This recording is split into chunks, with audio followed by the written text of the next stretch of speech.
Hello mga kapasinaya, so ito na po yung update sa project namin dito sa Prime North. So tapos na, ang kulang na lang po dito is pintura. So ongoing na yung kanyang pintura. So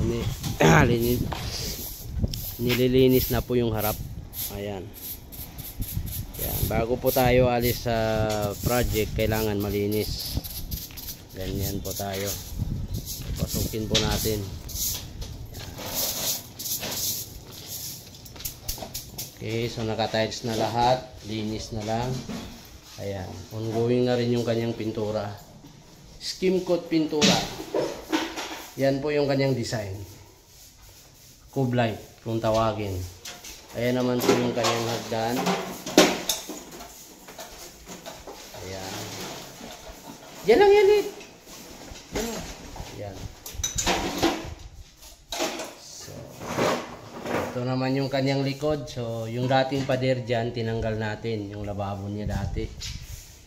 Yan. Nilipat po natin sa likod. Ayan na po yung lababo. Bagong lababo niya. So, yan po. Tuwang-tuwa si may-ari. Ayan po. Yan. Yung lamig dito. Yung kanyang CR, wala pa pong nabago. Yan po ay ipapatay siya. Ayan. Pero next work pa yun. Ayan. Yung butas na yan, yan naman po yung kanyang exhaust. So wala pa yung exhaust. Kaya hindi pa na-install. Yan na po yung kanyang lababo. Okay.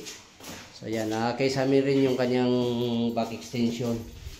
Yan, para malinis. Hindi naman po ito mainit kasi may pinto sa likod. Wala po itong katalikuran. So itong likod, ginawa po natin. Ayan.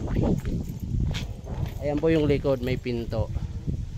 So nilagpas natin yung yero. Then, meron siyang ano dyan para pwedeng maglaba. Yan. Yan, may floor drain po yan. Papunta na po yan doon sa labas, sa may creek. Yan. So yan naman po yung kanyang tiles. Yun. So ito po yung update dito sa project namin sa Prime North. So i-video rin natin yung taas, isama na natin. Yan, itong taas kasi nakapinis na. So kami rin po ang gumawa nitong taas. Ayan. Yung ganyang taas. Yan. So akyatin natin kung ano yung ginawa sa taas. Ang ginawa po namin sa taas, yan, nakadalawang kwarto po yan. Yun, finish na po yan, may pintura na. Dito lang nilagay yung mga gamit. Yun. So dito sa harap, ito naman yung banda sa harap na kwarto. Yan. In-install po natin ng temporary yung kanyang aircon. Yan. Okay.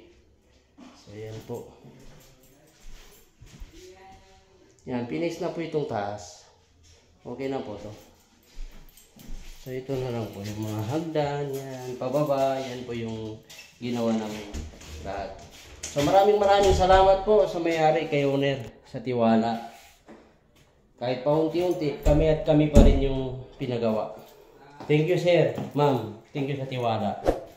At hindi naman po kayo sa gawa namin kasi puros quality yan.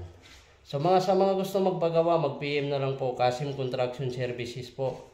Kahit wala po ang owner, kahit wala po nagbabantay, sigurado pong maayos yung bahay nyo. So yun po, God bless po sa ating lahat.